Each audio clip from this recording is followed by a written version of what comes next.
The German ideology is a set of manuscripts written by Karl Marx and Friedrich Engels around April or early May 1846.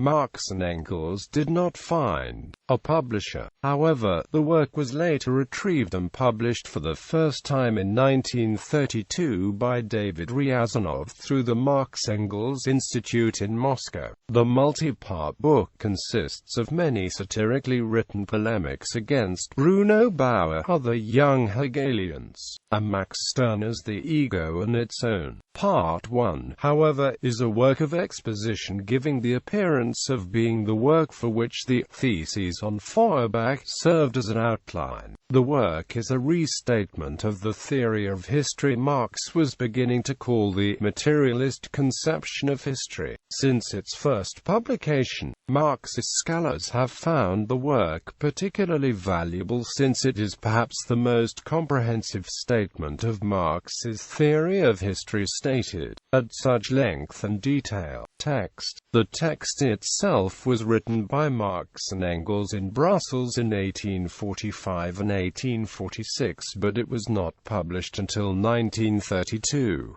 The preface and some of the alterations and additions are in Marx's hand. The bulk of the manuscript, however, is in Engels' hand, except for Chapter 5 of Volume 2 and some passages of Chapter 3 of Volume 1 which are in Joseph Weidemar's hand. Chapter 5 in Volume 2 was written by Moses Hess and edited by Marx and Engels. The text in German runs to around 700 pages.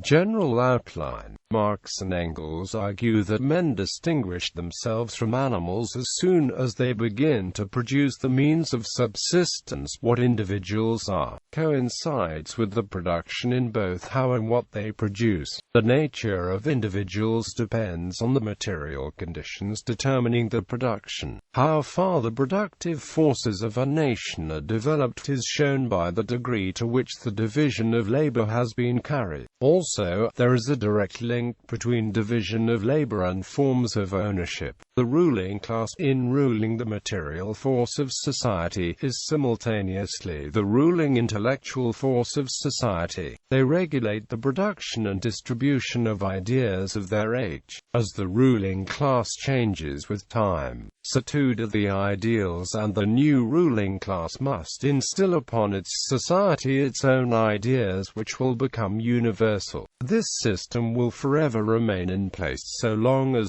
society is organized around the need for a ruling class.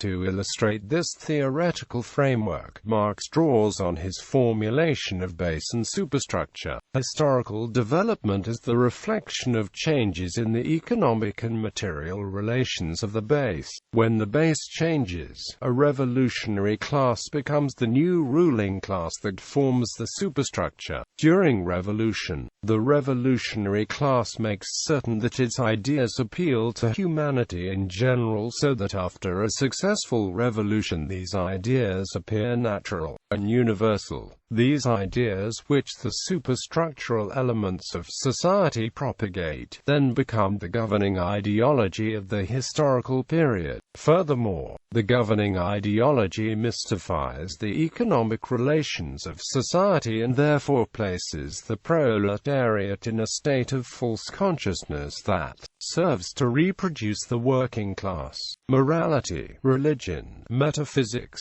all the rest of ideology and their corresponding forms of consciousness no longer retain the semblance of independence. They have no history and no development, but men, developing the material production and the material intercourse, alter, along with the real existence, the thinking and the product of the collective thinking. This approach allows us to cease understanding history as a collection of dead facts or an imagined activity of subjects.